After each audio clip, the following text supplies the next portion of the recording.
Olá, bem-vindos a mais um encontro na palavra e na oração.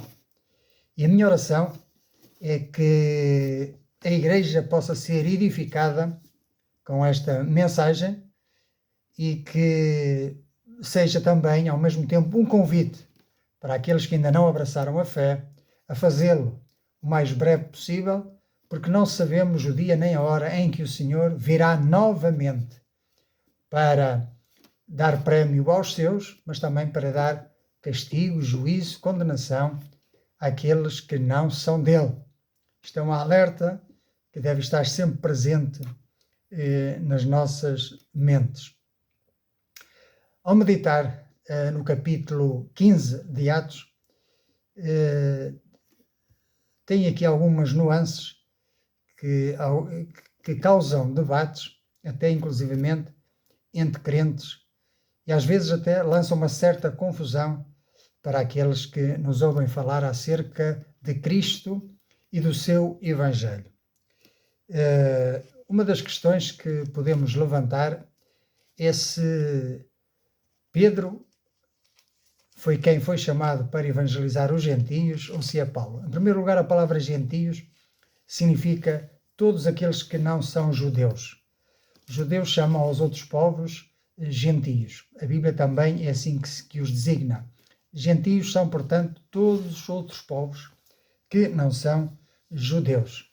E Pedro, no capítulo 15 de Atos, e no versículo 7, diz que, havendo grande contenda, levantou-se Pedro e disse-lhes: varões e irmãos, bem sabeis que já há muito tempo Deus me elegeu dentre vós para que os gentios ouvissem da minha boca a palavra do Evangelho e crescem. Este foi o primeiro concílio da igreja primitiva em Jerusalém e aconteceu por causa de uma questão muito simples. Alguns fariseus religiosos queriam impor aos novos convertidos gentios, portanto que não eram judeus, queriam impor-lhes a circuncisão para serem salvos. E são rituais da lei mosaica para serem salvos. Ora, isso é contrário ao Evangelho, porque o Evangelho é claro, e Pedro também foi claro ao dizer, no versículo 11, mas cremos que seremos salvos pela graça do Senhor Jesus Cristo, como eles também. Portanto, a boa nova do Senhor Jesus é que agora, em Cristo, não há diferença entre judeu e gentio. A barreira que nos separava foi derrubada pelo Senhor Jesus e, portanto, nós agora, em Cristo Jesus, somos um novo homem. Somos um corpo unido, cuja cabeça é Cristo. E, nesse sentido, Pedro teve alguma importância, alguma proeminência. Porquê? Porque foi ele o primeiro a pregar ao primeiro gentio relatado aqui na Bíblia, que é Cornélio, no capítulo 10. E depois, mais tarde, quando Paulo foi convertido, foi chamado pelo Senhor, quando o Senhor lhe apareceu a caminho de Damasco, ele disse: eu te tenho chamado para te pôr por ministro dos gentios, para levar o Evangelho não só a judeus, mas também a gentios. Então há um debate. Qual é que é o apóstolo dos gentios? Será Pedro? Será Paulo? Bom, Pedro foi o primeiro a abrir a porta aos gentios, mas Paulo foi, sem dúvida, o principal responsável por escancarar essa porta. Em Gálatas 2:9, mostra que ambos tinham missões distintas, mas complementares. Portanto, em Atos 15:7, como não acabei de ler, Pedro afirma que Deus o escolheu dentre eles, para que por seu intermédio os gentios ouvissem a palavra do Evangelho e crescem. Pedro, portanto, tinha as chaves para abrir a porta daqueles que entrariam na igreja. Os gentios, claro. Isso refere-se ao episódio com Cornélio. E conforme eu já vos relatei, Pedro testemunhou que os gentios receberam o Espírito Santo sem a lei, defendendo que a salvação é pela fé e não pelas obras. Vemos isso no versículo 8 de Atos, que Deus conhece os corações, lhes deu testemunho, dando-lhes o Espírito Santo, assim como também a nós, e não fez diferença alguma entre eles e nós, purificando o seu coração pela fé. Portanto, Pedro reconheceu que é sem os rituais da lei, sem a circuncisão, que nós somos salvos. Ora, Paulo, em Romanos 15:16, apresenta-se como ministro de Jesus para com os gentios, com a missão de levar o Evangelho às nações. E é certo que ele realizou extensas viagens missionárias, fundando igrejas em regiões gentílicas como a Galácia, a Macedónia e Roma. Paulo não foi o primeiro, mas foi certamente o principal instrumento para a evangelização dos gentios em larga escala. Portanto, Paulo relata que Tiago, Pedro e Cefas e João reconheceram a sua missão entre os gentios, enquanto eles se dedicariam aos judeus. Isto mostra que havia um acordo entre os apóstolos. Pedro abriu a porta, mas Paulo passou por ela e escancarou-a. A divisão de tarefas não era uma rivalidade, era uma estratégia. Pedro aos judeus, Paulo aos gentios. Às vezes os grandes debates, as grandes confrontações podem servir para a bênção, se tivermos humildade e se soubermos ter discernimento espiritual para escolher o melhor caminho. E, portanto, às vezes as grandes contendas, em vez de terminar em divisão, podem terminar em união, num esforço conjunto e em todos a remar com o mesmo objetivo, com a mesma força e com o mesmo vigor.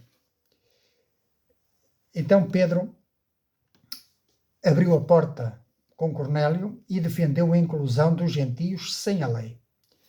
Paulo expandiu essa porta, tornando-se apóstolo dos gentios por excelência.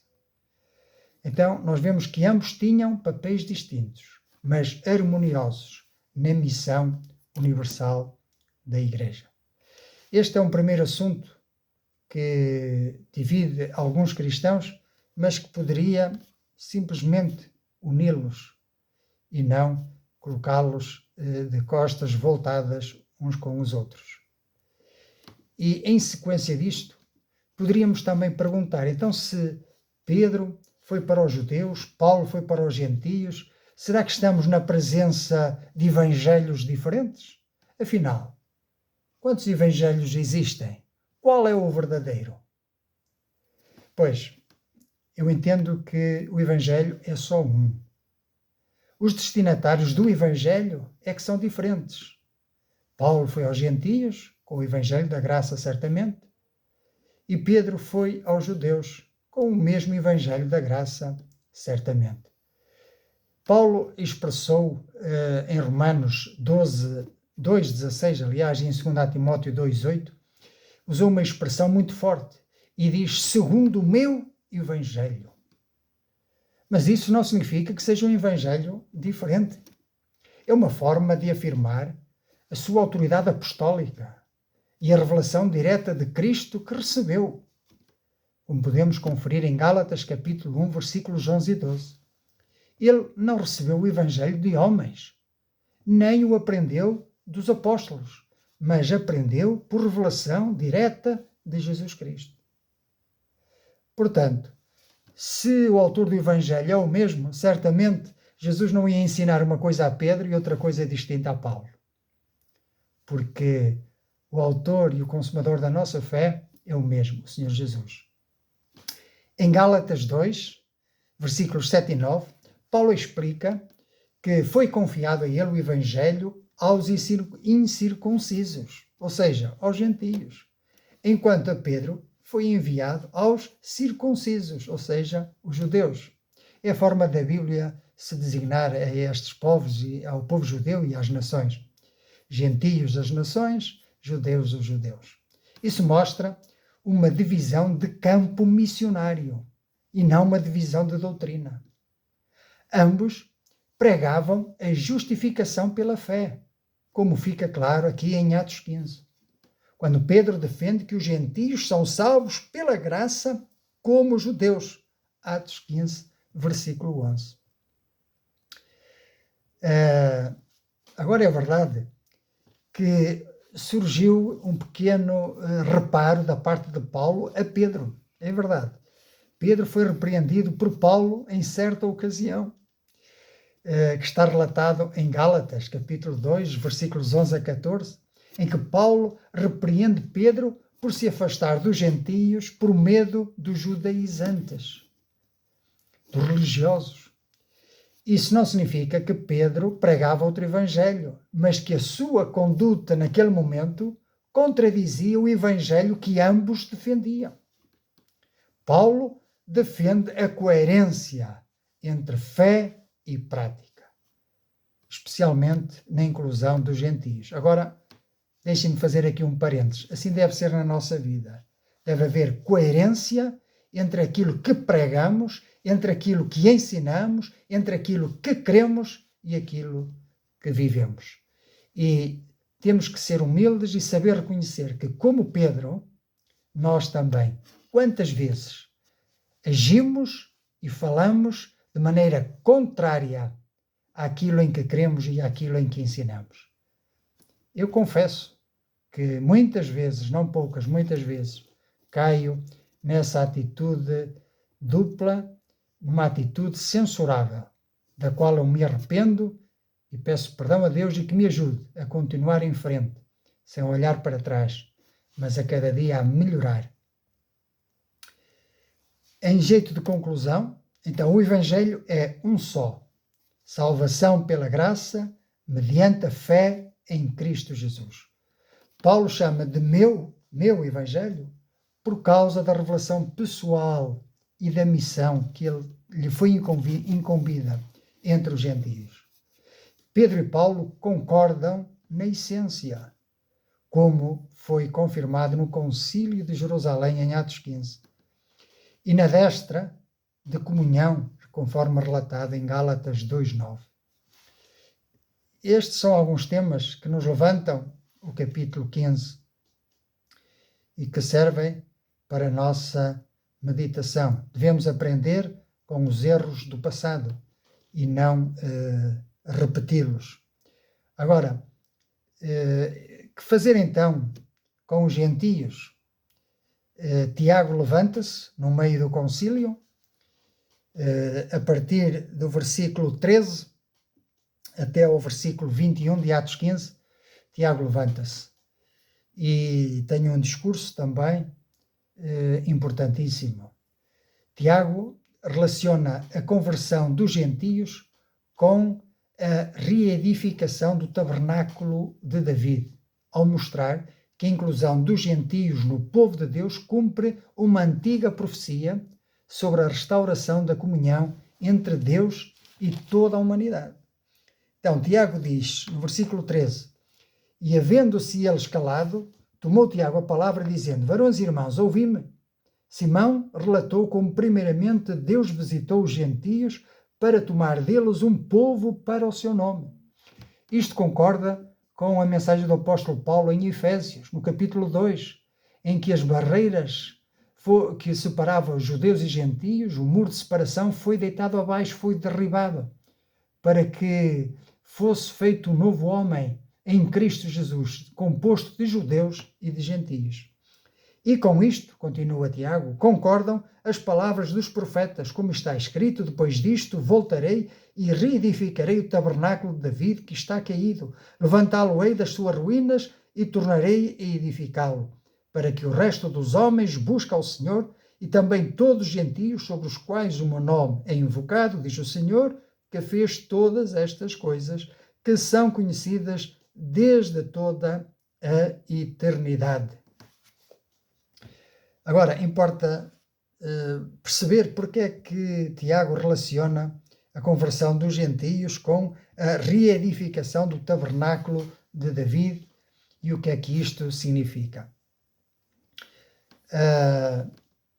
Portanto, isto é uma resposta, não é, à controvérsia que surgiu acerca se os gentios convertidos deveriam seguir a lei de Moisés. Que veja-se, pensemos nisto, que eram os próprios judeus que também se tinham convertido ao Senhor Jesus, mas que ainda estavam ligadas a práticas judaicas e queriam impô-las aos gentios. Então ele cita o profeta Amós, quando ele diz que os profetas falaram acerca da reedificação do tabernáculo de David. Nós encontramos isso no profeta Amós, capítulo 9, versículos 11 e 12, e também em Isaías, capítulo 45, versículo 21. E isto era para mostrar que a conversão dos gentios não foi um acaso, não era uma novidade, mas que fazia parte do plano divino já revelado nas Escrituras aos santos profetas.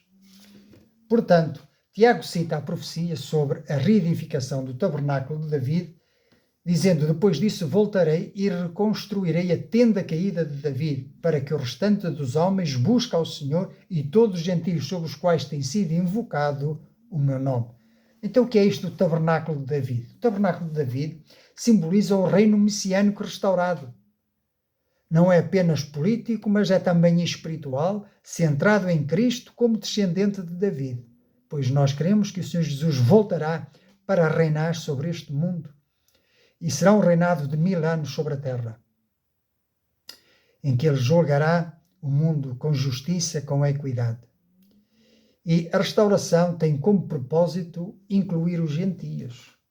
A profecia aponta para um tempo em que não apenas judeus, mas também os gentios buscariam ao Senhor. Então será um tempo, durante o milénio, em que judeus e gentios servirão ao mesmo Deus, ao mesmo Rei e ao mesmo Senhor. Durante 1000 anos. Será um tempo espetacular, mas não será o fim. Depois disso virá a eternidade. Agora, que implicações é que isto traz na nossa teologia, no nosso ensino, na nossa doutrina espiritual? Portanto, a conversão dos gentios é vista como um cumprimento profético.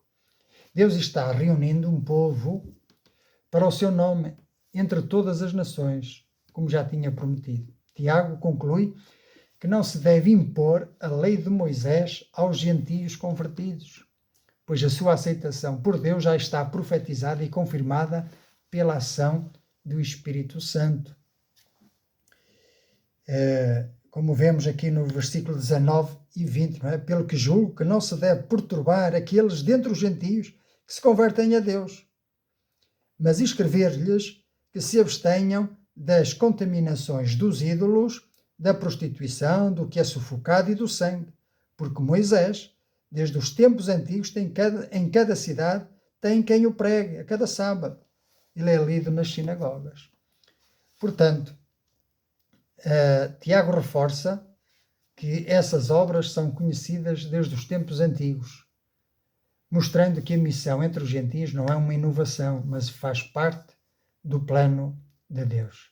A citação profética legitima a missão de Paulo e de Barnabé entre os gentios e confirma que a Igreja não é uma substituição de Israel, mas é uma sua expansão. Portanto, a Igreja agora é um povo que não contempla etnias. A Igreja é um corpo, é uma união de toda a humanidade em Cristo. Não há barreiras culturais. Então, de certa forma, este discurso serve como uma ponte entre a tradição judaica e a missão cristã universal, revelando que a inclusão dos gentios é a concretização da esperança messiânica anunciada pelos profetas. E para terminar, surge aqui outra questão. Porque é que foi imposto aos gentios convertidos não a circuncisão, mas por outro lado lhes foram impostas 4 proibições. Versículo 20. Mas vamos escrever-lhes que se abstenham das contaminações dos ídolos, da prostituição e da carne que é sufocada, e também abster-se de comer sangue.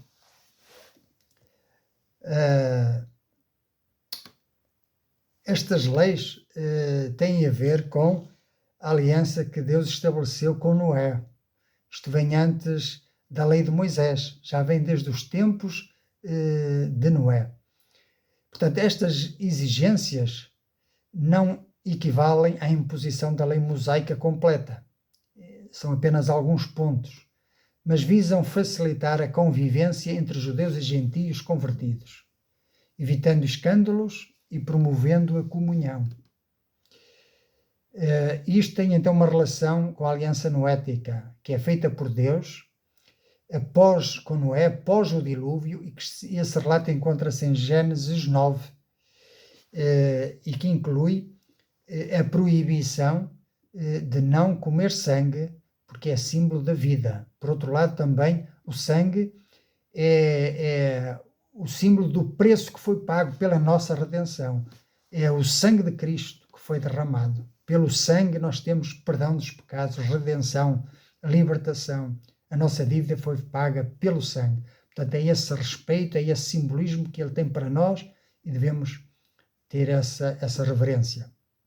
Portanto, a proibição de comer sangue é anterior à lei mosaica e é considerada uma lei universal aplicável a toda a humanidade. Ao incluir a abstenção de sangue na recomendação aos gentios, Tiago apela a uma norma que transcende o judaísmo, reforçando que certos princípios éticos são universais.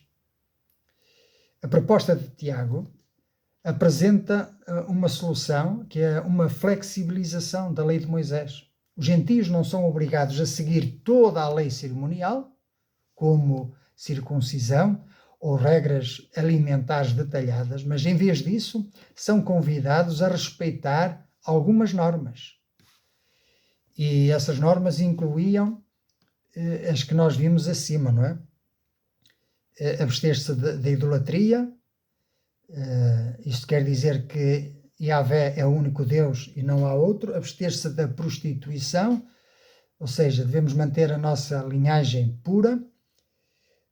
Abster-se da carne sufocada com sangue, não é? Dentro, porque o sangue deve ser vertido na terra, e abster-se do sangue. São questões, principalmente a questão do sangue, questões sensíveis para os judeus. Mas estas leis são leis universais. Portanto, facilitariam a comunhão entre diferentes culturas dentro da Igreja. Portanto, esta abordagem mostra que a Igreja primitiva reconhecia a primazia da graça sobre a lei, mas ao mesmo tempo também valorizava a sensibilidade cultural e ética. Meus amigos, para concluir, vemos que a Igreja de Cristo é um corpo formado por homens e mulheres, sujeitos a paixões, sujeitos a falhas, sujeitos a contendas, a brigas, a dissensões, a discórdias, mas o importante é que no meio do diálogo, no meio do discernimento que se busca através da oração, pela direção do Espírito Santo, nós sempre podemos chegar ao caminho certo, tirar boas conclusões, sempre é possível chegar a um bom entendimento e se nos deixarmos guiar pelo Espírito Santo, em vez de ficarmos num campo ou noutro campo a batalharmos indefinidamente, dando largas à nossa carne, ao nosso orgulho, à nossa vaidade, ao nosso eu, quando o Evangelho nos ensina precisamente o contrário, a esvaziar-nos de nós próprios, a retirar o eu do trono e permitir que o Senhor Jesus tome o primeiro lugar na nossa vida. Que esta mensagem nos faça refletir a todos e se há falhas na nossa vida e se algumas coisas fizemos erradas, pois é colocar-nos em paz diante de Deus, pedindo perdão e ao mesmo tempo pedir ao Senhor que nos dê força e nos capacite a viver como testemunhas vivas do seu Evangelho, para que possamos ser sal e luz no meio deste mundo que precisa cada vez mais de Cristo, porque Ele é o único que pode dar sentido à nossa vida. Eu quero te dizer que ser cristão é um privilégio enorme. Quero te dizer que ser cristão é viver neste mundo, mas desapegado deste mundo. é viver com uma esperança viva, uma esperança da vida eterna. Temos um reino milenar pela frente e depois a vida eterna com Cristo Jesus. O meu convite é que venhas à fé. Aceita a fé em Cristo Jesus, pois só ela te pode dar verdadeiro sentido para a tua vida, pode trazer paz à tua alma e consolo ao teu coração. Que o Senhor te abençoe.